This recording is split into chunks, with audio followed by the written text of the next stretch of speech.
গত ৭ October Hamas নির্মূলের নামে যে সামরিক অভিযান শুরু করেছিল ইসরায়েলি প্রতিরক্ষা বাহিনী তা এখনও ব্যাপকভাবে চলমান। ৯ মাসেরও বেশি সময় ধরে চলা এই নৃশংসতায় এখন পর্যন্ত ৩৯,০০০ ফিলিস্তিনি নিহত হয়েছেন, আহত হয়েছেন আরও অনেক মানুষ।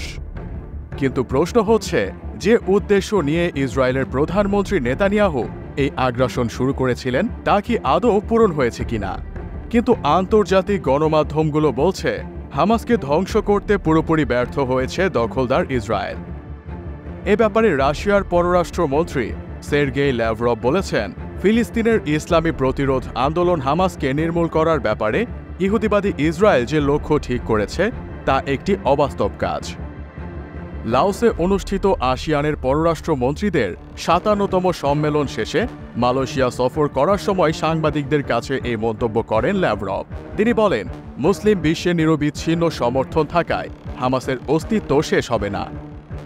রুশ মন্ত্রী বলেন, প্রধানমন্ত্রী বেনিয়ামিন নেতানিয়াহুর মাধ্যমে ইসরায়েল বলছে যে হামাসকে সম্পূর্ণভাবে নির্মূল করা না পর্যন্ত গাজা যুদ্ধ শেষ হবে না। কিন্তু আমার এবং আমার মতো অনেক পররাষ্ট্রমন্ত্রীর মত হচ্ছে যে এটি অবাস্তব মিশন।